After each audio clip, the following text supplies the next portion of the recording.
Hello everyone. Today we have a very special guest here on the show, the administrator from the mysterious Signal protocol. I'm Sencom and I welcome you.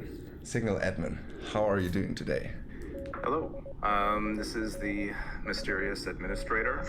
I'm doing pretty well today, thank you. It's very nice to be here with Cosmos Uplink and you, Sencom. Great to have you here. Let's talk a little bit about the crypto market. There has been so much happening in general and with Terra.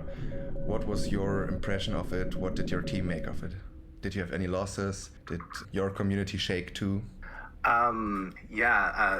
So personally, I wasn't that involved in Terra, but definitely knew a lot of people that either developers that were working on Terra or people that were, heavily invested in it that were seriously affected. And of course, also people, like UST is like was the main stable coin pair on things like Osmosis, Crescent, JunoSwap, whatever. So there's so many people that were gutted by it. It's a pretty challenging thing to go through. I do think, small victories, I guess, but it is incredible like how well the system operated the whole time, despite kind of the attacks that were ongoing and also the volume that it was dealing with at the time. But most of all, for me, it's like I'm just kind of heart goes out to people that were heavily affected, and hopefully we can build back better. But you were mostly on the sidelines eating popcorn, is that right? Not eating popcorn, no. But it was some kind of a show, so. It was obviously like an extremely dramatic thing to see happen. But I'm also, like a kind of rising from the ashes things. I'm very, very curious to see what comes next. And also like if there's projects coming to Juno or coming back to Juno. I think there's one like Aqua DAO, I think has like switched back to Juno from after switching to Terra before. So I'm very curious to see how it all kind of plays out. But yeah, it's been something to watch for sure. Do you think Terra 2.0 will rise to its former glory, or will it, always be chained by the events of Terra 1? Like every time I try to make a prediction, I'm wrong. So I have no idea. Okay. It's it certainly could, right? But there is significant damage done to the brand, but nonetheless, there is a very dedicated community of super talented developers and so on. So whether that's enough to carry through, I have no idea. I couldn't tell you. Yeah, sure. But it will be very interesting to see what the Cosmos takes out of this, both on the technical level, I think, because it was the biggest stress test Tendermint and the Cosmos SDK had so far, but also from, the sentiment shift. We need to focus more on security and prepare for economic attacks or similar things. And also, like you said, what kind of projects will leave Terra and join the broader Cosmos ecosystem. Yeah, absolutely. And like for me, I'm originally from like a political science background and in economics. So I tend to think of like I'm fully into Cosmos IBC. I think it's the blockchain, the system that makes the most sense to me, at least. And with all of these chains operating as like sovereign entities, I don't know, you saw it play out in real time where you had sort of like refugee IBC tokens and also, developers moving from place to place as well. So at bare minimum, I think the strength of the overall system means that there will be new opportunity for people very quickly. That's true. I agree. All right, then let's switch to the mysterious Signal. Can you give us a short introduction about what is Signal? What's the project? Yeah, we're still kind of working on our elevator pitch, I guess I could say. But basically, we're employing an alternate reality game about extraterrestrial contact in order to build a fictional universe and also build a real-life community at the same time. All right, and who is we? Who's behind the team? That's a good question. I'd say it's a mysterious global council. So for our team, this is one of the things that we, with our project, we've kind of struggled with this from the beginning. Originally when we had the vision of it, we thought, we should put this out there and we should be completely in character in the universe the entire time in all of our communications. And like, don't even reference the fact that we're, that we have a DAO or that we're a project on Juno or anything like that. But of course, it's like that's very hard to square with the need for transparency, for accountability, and so on when you're trying to launch any project or continue any project, and also when you're brand new.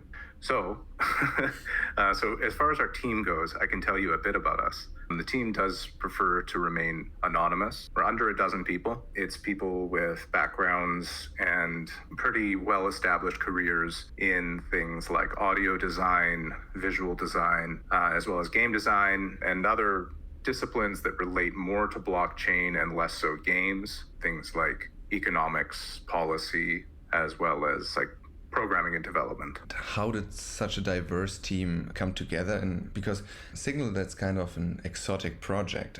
How did you guys find each other? So these are people that we have collaborated together in the past on various things. And so it's a close-knit, trusted team. We talked about a lot of different ideas for launching a project over the last year that we got serious about it. And this is basically what we decided upon. And it's kind of like an intersection of all of our different approaches. And how do you personally fit into that team? Are you the founder? Because you're obviously the voice of the team, as Yeah, us I'm talking speaking right now. So. Sorry? Oh, I said, yeah, I'm the voice just because I'm the one doing the interview, right? Exactly. Are you the founder? Are you thought leader? What's your role? I would say that the rest of the team are the talent and that I'm the one moving the project forward in terms of sort of project management and so on. And then like community management, I generally take the main role in that. Okay, that's a great answer. All right, let's talk a little bit more about Signal. How does the game work? You talked about a gamified system in real world. How does it work? How does it look like? Yeah, so it's a story about extraterrestrial contact. Like we've established that. And it takes place across a lot of different mediums. Right now, it's primarily through Twitter and YouTube is where basically puzzles are put out or pieces of the lore, and a lot of the discussion or decryption takes place on our Discord. So as people solve puzzles or as they unearth new parts of the lore, the story moves forward. Our story is broken up into 5 acts over 1 year. So it's a very standard like 5-act story arc over 12 months, and then each of those acts will culminate with a major NFT collection being released. Mm-hmm. And we're still in the first act, right? We're still in the first act. So the first act is just about 3 or 4 months. Mm-hmm. And like, I guess I'm probably putting the cart before the horse a little bit. So like, how do people play, right? It's people play by basically simply interacting with Signal. So they would either be helping decrypt puzzles. Maybe they're also interacting with the community a little bit. You know, maybe they're contributing some art, things like that. You know, we kind of consider that part of it. Our approach is very much like we don't call ourselves play to earn, right? But we award Signal every month to people for the effort that they put in contributing to solving our puzzles, or otherwise like effort that they put into community building. And how do you select the winners?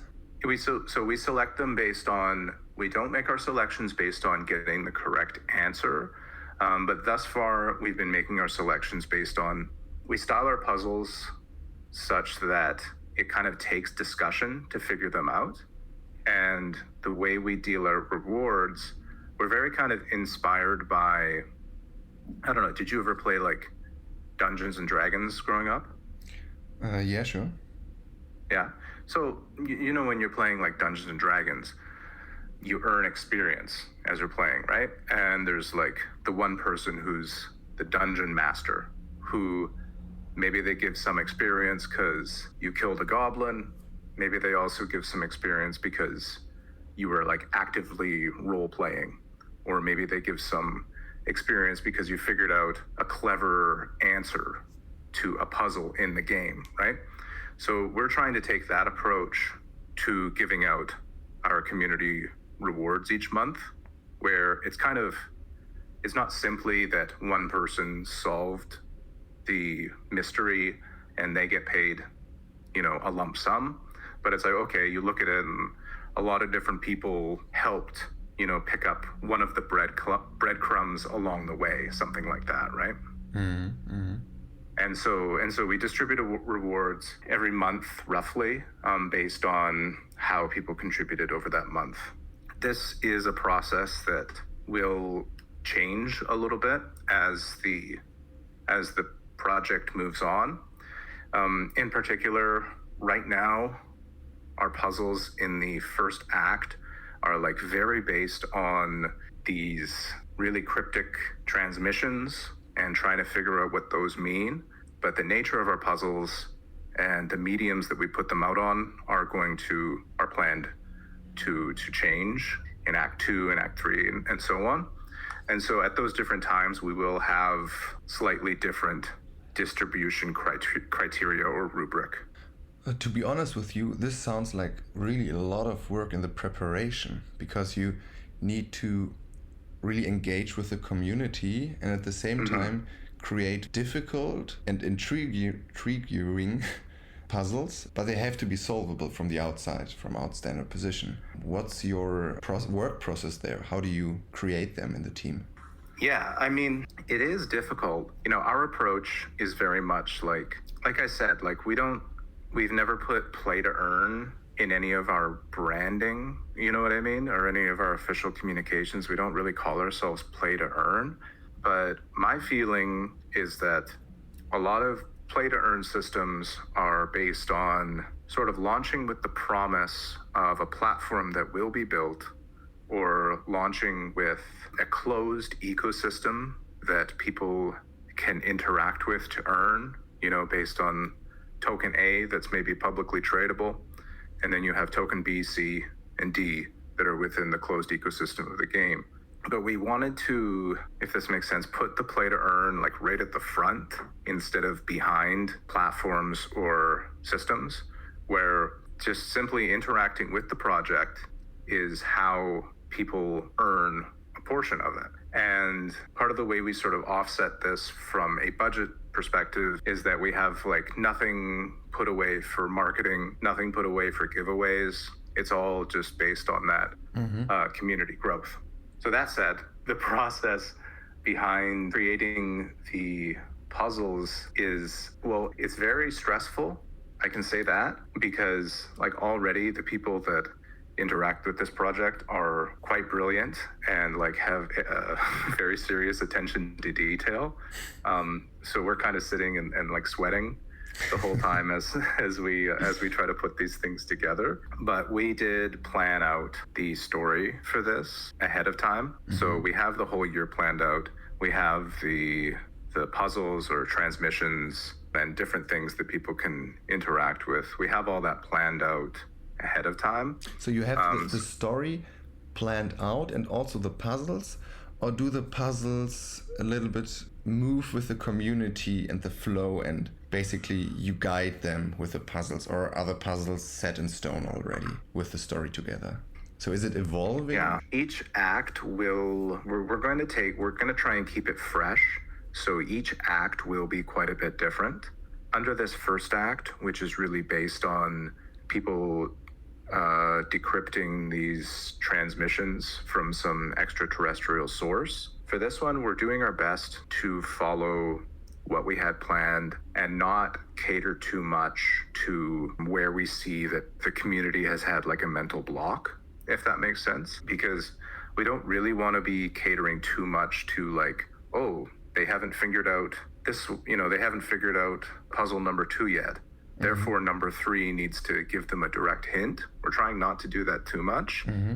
And we also think that the overall experience will be more rewarding if there are certain things that couldn't be solved early on. And then, maybe a couple months later, there's a kind of light bulb moment or whatever.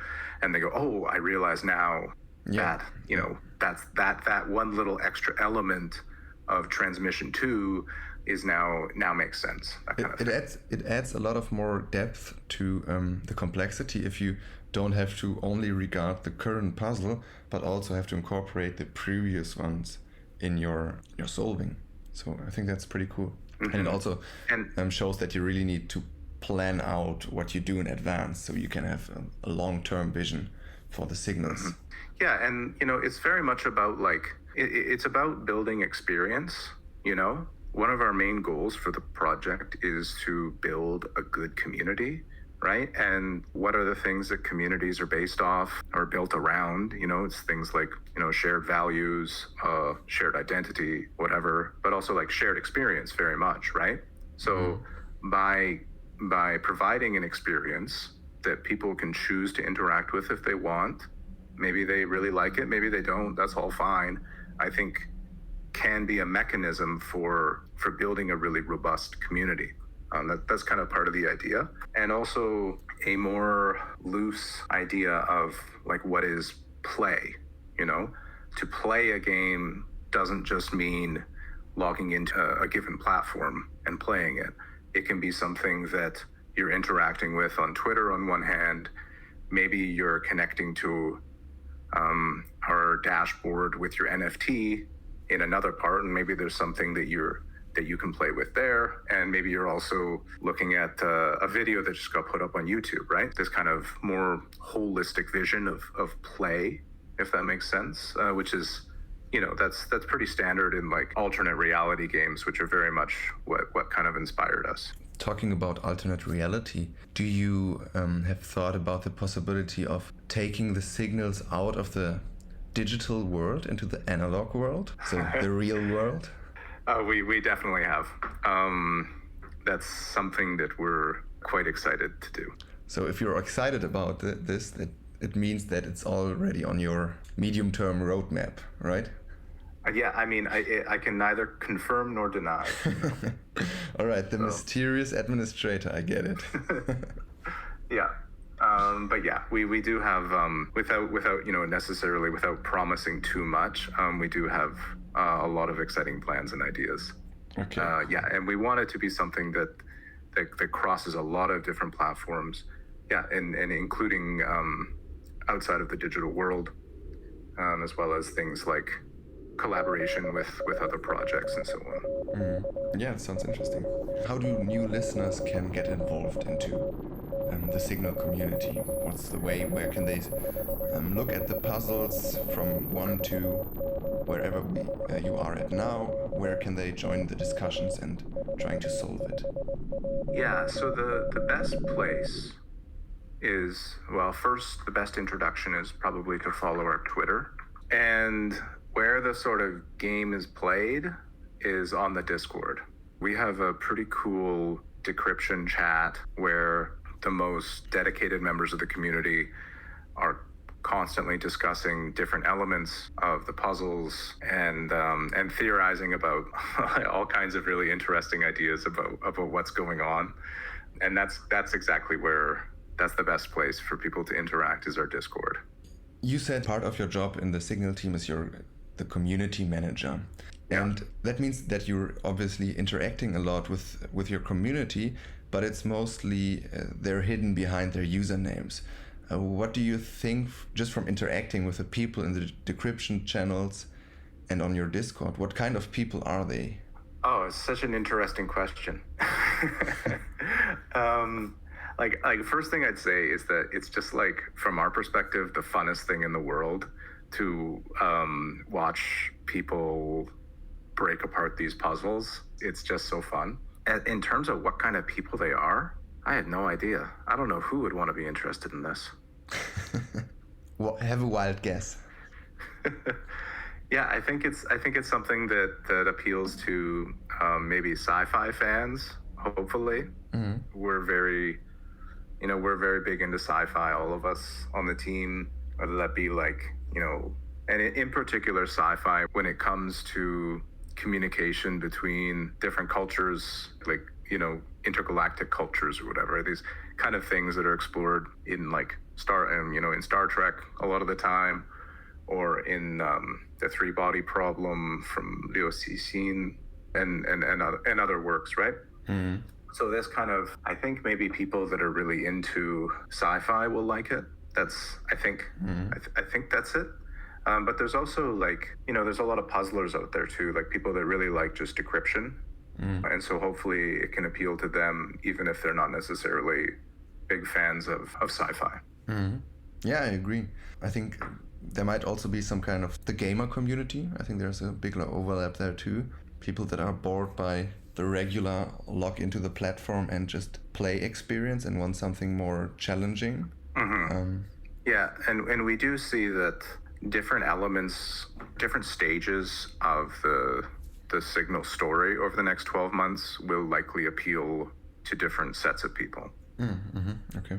I also could imagine that actual friendships form in the community over the course of the game, because I think you have a rather small but very dedicated community, and I think that if you actually try to put this in the real world or something, that these people would find together. I think that this would be great and a great story to share in the future. Yeah, that's our hope. The community is really, really good so far. They're like very, very respectful, positive, kind people that are also engaging with it exactly as we hoped. So I don't think there's anything you can ask for more with a project. And in addition, part of why we are doing this approach is it's an exercise in building a universe that provides context for our NFT collections, right? So our NFTs, we're telling like a specific story, and telling the story about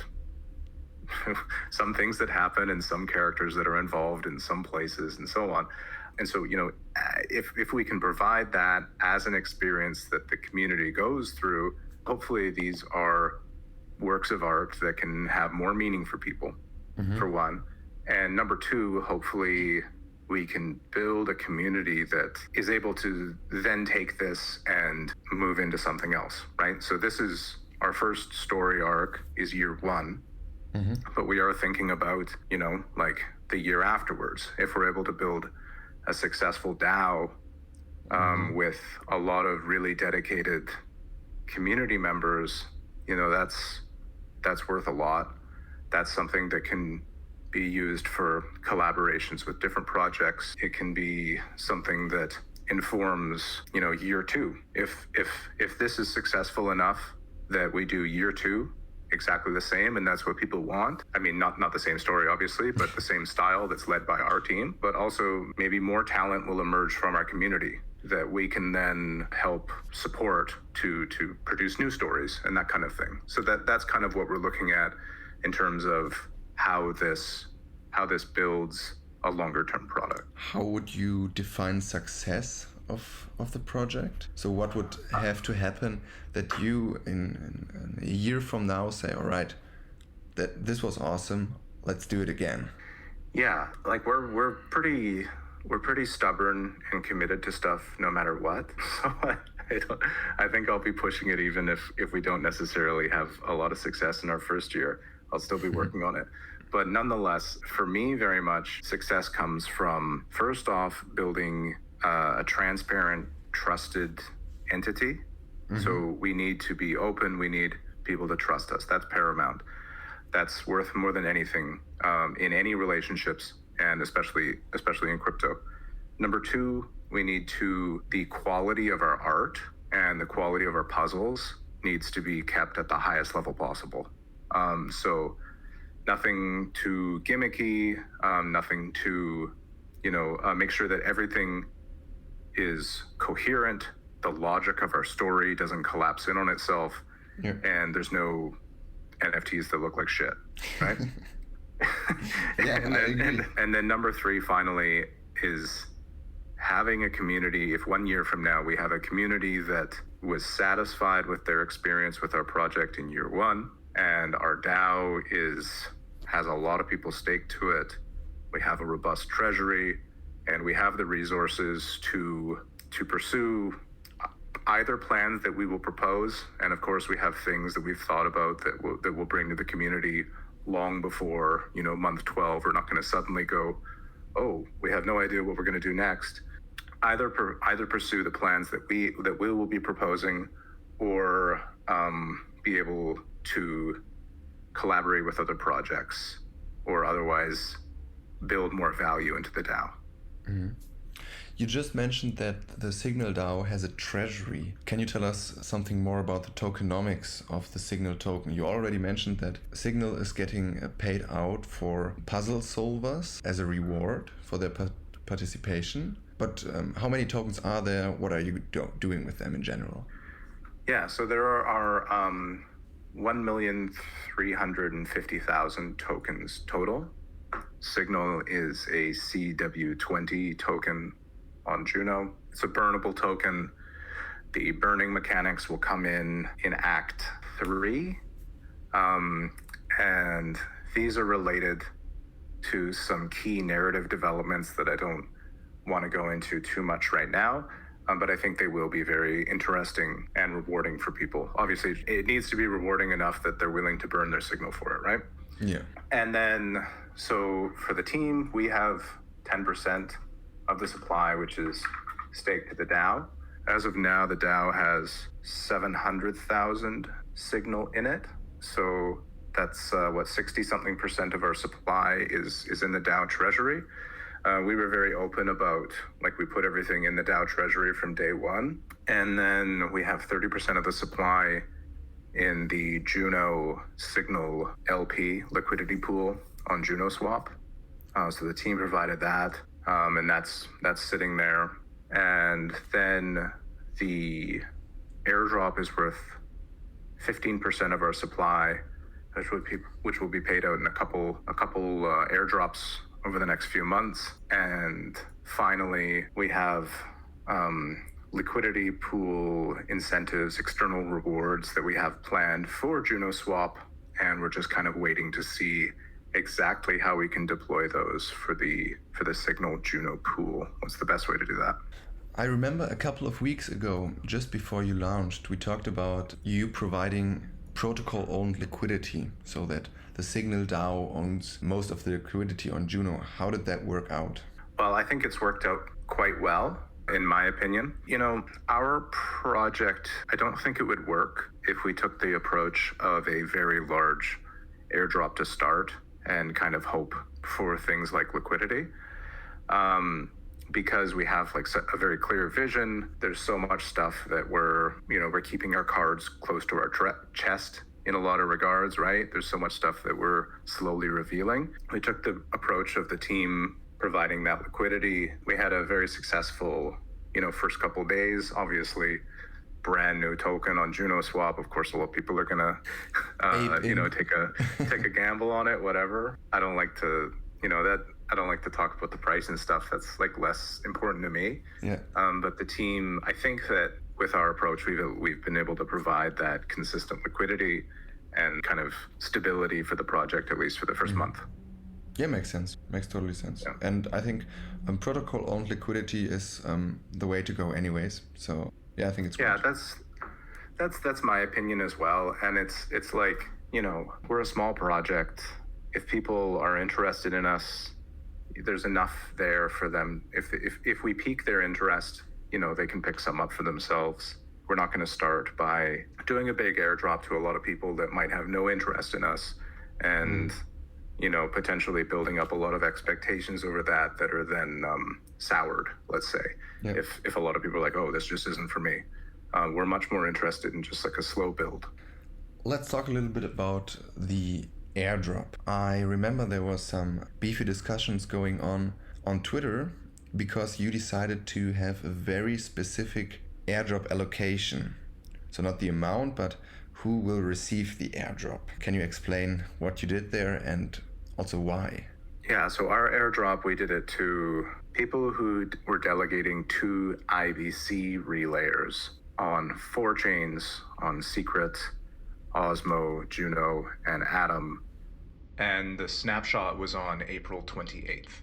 So yeah, we did it specifically so it was a validator-specific airdrop, validators that provide IBC relaying services. The reason we did that was because, first off, we think that, I think that when you're designing an airdrop, a lot of airdrops try to look for some proxy for what is sort of how do you reward quote unquote, like sort of, or incentivize better behavior within a given chain. And so for us, we're not saying that IBC relayers are the only good validators or anything like that, but we thought, hey, why don't we just take the opportunity to highlight them and like the critical infrastructure that they provide for the ecosystem. I agree.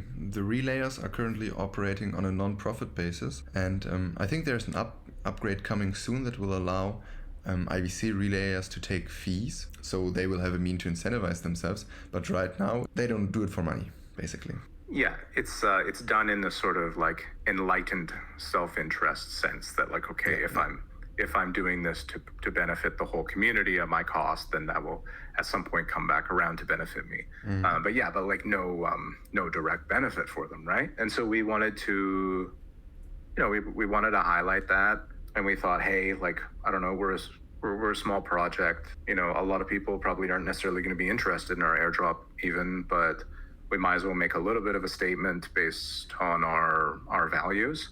And then finally, it's just like a very thematic fit for us because we're talking about like, interstellar communication with aliens and, communication between these essentially like closed ecosystems, which is what any given blockchain would be if you don't have some kind of interoperability layer, right? Yeah, sure. So we thought it was like a good, just kind of like a fun fit, as well as being something that allowed us to sort of demonstrate our project values. I agree. It's a very good choice, and to be honest, I'm a little bit disappointed that nobody did it before you, because it's such an obvious thing to reward the relayers who basically. I agree. Like I had the idea for that in November or something. And so when we were building up to our project launching, I was always kind of watching to see if someone else did it before us. I was very curious, and no one ever did. But the only downside from our end is that we're not well connected to any of these validators. We're not some kind of insiders. We're very much we're very dedicated in the community, and we've been around for a little bit. But it's not some kind of thing where we're trying to like reward our friends. Most of them like had no idea who we were when we post our airdrop. You know what I mean? It's like you're a mysterious outsider coming from the outer world. Yeah, but the downside for that was that, there's a few people on Twitter would be like, oh, you're not on the signal list. Like what's, the signal list is the good list, that kind of thing, which is not what we wanted. And we didn't want to be doing something where we were saying like any validator outside of this list is bad or something like that, right? So it was a little bit awkward for us, and we're kind of thankful that the conversation has moved beyond that a little bit, because to some degree it's not necessarily our place, because of course we're not validators, we're not IBC relayers ourselves or anything like that. And so, but hopefully we drew some attention to it, and then people can go to more credible sources after us. Makes sense. Edmund, I think we covered really a lot today, and there's a lot to do for interested people to explore in your ecosystem. But I do have one last question for you. Think back to November. What would you do differently if you were to start the project fresh again? So we turn back time, Signal didn't happen, but you have the knowledge of your current position. I don't know. It's a difficult question for me to answer. We're talking going back to November, and like it feels like 10 years in crypto, Yeah. I mean, apart from obviously selling your UST and Luna. Yeah. There's obviously could have been, we launched, we became tradable on JunoSwap like 3 days or 2 days before the market really went down. So, of course there probably would have been more optimal times for our project to launch. But at the same time, we were really trying to build using the toolkit on Juno. Like we really like Juno. And there's so many cool, really, really cool turnkey solutions being used on it. We do have our own developer, but having a token that can be made on Juno Mint, so the contract is trusted automatically, right? We know there's nothing malicious in it because it's just using a standard contract from that. Using the DAO tooling that people are familiar with is really nice as well. We're looking forward to a lot of like more tooling in that regard. But for us, the timing is pretty much as we wanted it to be, I think, because it's like we want to be good contributors to Juno, and we want to be utilizing some of the utility that Juno has. And that wasn't there 6 months ago, let's say, right? Yeah, that's true. I mean, Juno is the home of WASM and the home of the DAOs. So it makes sense that you want to support them. I like that idea because the Juno community is really supportive in various regards, both on the developer side, but also on the investor and community side. So I'm really fond of Juno too. Yeah. Oh, and so many, we've reached out to validators here and there for certain questions, as well as like other projects, and also just like saying, hey, hello, this is what we're doing, that kind of thing. It's been like a very, really good community to interact with. So we're pretty happy, and we're not worried about anything else necessarily timing wise. If we have the opportunity to operate during a quieter market, that's not necessarily a bad thing for us, because we are by design kind of like a niche experience, a niche project. So so we're pretty happy. Yeah, I like that answer. Edmund, it was a real pleasure having you here today on the show. I wish you the best, and I hope that a lot of new people will check out the new puzzles and earn some signal tokens. Yes, I hope so too. Awesome. Well, thank you so much. I really appreciate you having me on here. Best of luck to the Cosmos Uplink community, and I appreciate all the resources that you guys provide in terms of keeping people informed, as well as the various work you do in development and so on. Yeah, sure. Thank you.